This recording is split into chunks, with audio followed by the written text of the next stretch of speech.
La Mediterrània forma part de la nostra identitat. Des de les muntanyes dels Pirineus, el riu Llobregat porta aigua fins a la ciutat de Barcelona i desemboca al mar Mediterrani. Estem connectats amb la Mediterrània per la geografia. El nostre mar té 3 forats que separen els 3 continents que l'envolten. Primer, l'Estret de Gibraltar, que comunica l'oceà Atlàntic amb el Mediterrani. Són 14 quilòmetres els que separen Àfrica i Europa, els regnes d'Espanya i Marroc. El segon forat és el Canal de Suez, que comunica la Mediterrània amb el Mar Roig i l'oceà Indi. Permet allargar el Mar Roig que separa Àfrica i Àsia, passant entremig d'Egipte i la península aràbica per arribar fins a connectar-se amb la Mediterrània. El tercer forat és l'Estret de Bòsfor, entremig d'Europa i Àsia, que connecta el mar Mediterrani amb el Mar Negre, passant pel costat de l'antiga ciutat de Troia i l'actual Istanbul. Hi ha 4 grans penínsules: la Ibèrica, la dels Apenins, o italiana, que sembla una bota, la balcànica, amb Grècia al sud, que sembla amb una mà extesa, i la península de l'Àsia Menor, la de Turquia. A la Mediterrània hi ha les illes grans de Sicília, Sardenya, Còrsega, Creta, Mallorca, Gerba. Hi ha les 2 illes que són estats, Xipre, que sembla una mà que fa pessigolles a l'axella d'Àsia, i Malta, a mig camí entre Itàlia i Líbia.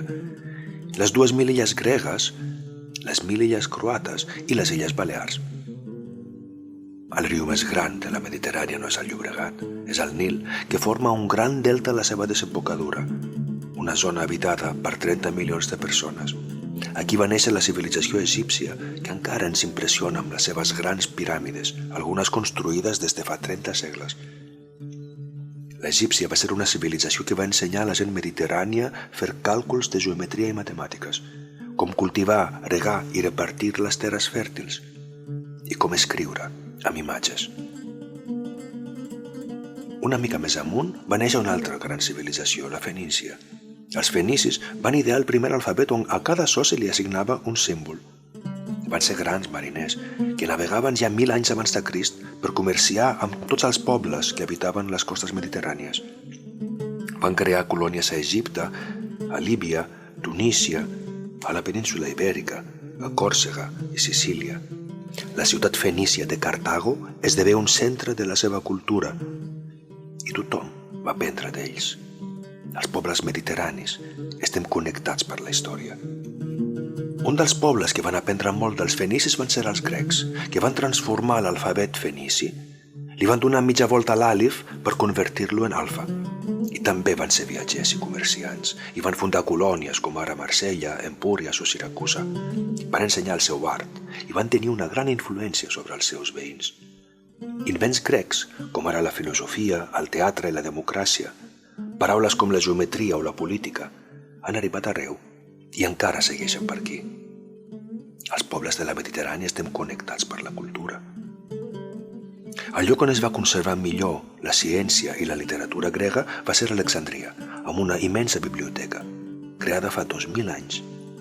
Un cop que la civilització grega es va començar apagant, el poble que es va fer fort a la Mediterrània van ser els romans. A Roma, les lletres fenícies van tornar a transformar-se. Del delta grec es va fer la D llatina. Van ocupar el Mediterrani de bat a bat i van portar la seva llengua i la seva cultura fins a l'últim racó del Mare Nostrum. Un record de la seva conquesta del Mediterrani és el fet que encara avui en dia a Itàlia, França, Espanya i Romania parlem llengües que provenen del llatí. Els pobles del Mediterrani estem connectats per les paraules. L'ocupació romana de Palestina va provocar l'exili del poble jueu, un poble monoteista, que negava la condició de Déu que els romans atribuïen al seu emperador. Va ser l'època que les ensenyances d'un jove jueu, Jesús de Betlem, van escampar-se a tot arreu, agafant fort a llocs en presència de la diàspora jueva. A les ciutats de Tessalònica, Barcelona, Alger o Roma, la religió cristiana va començar a convertir-se en una religió molt popular. I en l'època que uns pobles del nord conquistaven Roma i tot l'oest mediterrani, la religió cristiana, nascuda a Àsia, es va convertir en la religió oficial de Constantinoble, capital d'un nou imperi que s'extenia des de Palestina fins a Algèria. Els pobles de la Mediterrània estem connectats per les religions. Uns segles més tard neix una nova religió, l'Islam, fundada per Muhammad, per un jove àrab comerciant de la ciutat de Meca a la península aràbica. La religió de l'Alcorà es converteix en la nova religió majoritària de tot Àsia Menor, el nord d'Àfrica i la península ibèrica. Gràcies a l'expansió de la cultura islàmica, el coneixement acumulat a la Biblioteca d'Alexandria es va difondre per tot el Mediterrani, enriquit per costums, músiques i poesies en llengua àrab. En aquesta època tothom va deixar d'utilitzar la manera d'escriure els números, com feien els grecs o els romans, substituint-la amb la manera àrab. Durant els segles d'or d'aquesta civilització, els àrabs van ensenyar medicina, astronomia, matemàtiques, van aportar normes d'higiene, noves maneres d'heregar i de construir. Tenim un gran legat d'aquest passat a la península ibèrica, als regnes de l'Àndalus. Un legat de topònims, arquitectura, paraules i música. Les tres religions monoteistes, el judaïsme, el cristianisme i l'islam, van conviure durant 8 segles, fins que els reis catòlics van conquerir la península. Llavors van obligar a tothom a convertir-se al cristianisme o a ser expulsats. Centenars de milers de musulmans i jueus van ser reprimits i expulsats, i molts van trobar refugi al nord d'Àfrica, l'est del Mediterrani o la península dels Apenins. Els últims 150 anys van ser marcats pel domini del colonialisme europeu. Des de la caiguda de l'Imperi Otomà, tot el nord d'Àfrica i l'Orient Mitjà es van convertir en països governats per potències estrangeres. Les ferides d'aquesta època encara són vives.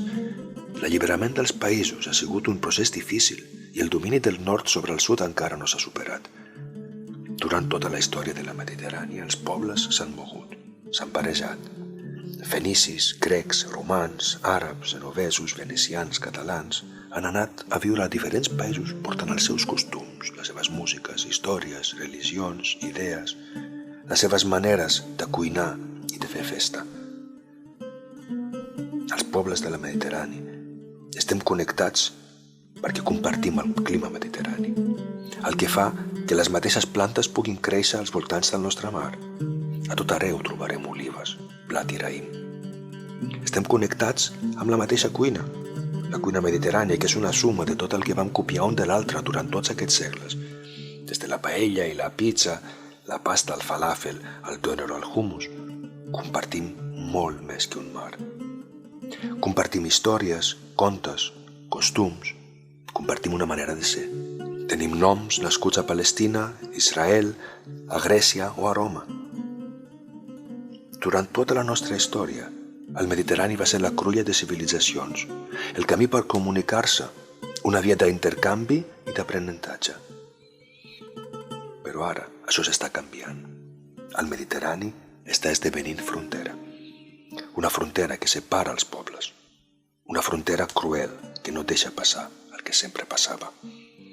Des de l'any 2000, més de 35.000 persones van morir al Mediterrani, intentant arribar a les costes europees. Fugint de guerres, de pobresa, de la falta de llibertat, la gent aquesta troba les fronteres tancades. Gent que arriba a les costes europees portant les seves músiques, les seves històries, les seves idees, els seus somnis i esperances, i estan morint cada dia a les portes d'Europa. Els nostres governs del nord estan convertint el mar en un mur. Els rius dels nostres països de la riba nord contaminen el mar. Les nostres empreses s'estan enriquint amb les vendes de maquinària i armament i la mà d'obra barata del sud. Els pobles del Mediterrani estem connectats per l'economia i les migracions i alhora estem vetant l'entrada a les persones dels països del sud i de l'est. Estem negant la història que ens uneix. Estem convertint el mar en una gran fossa comuna.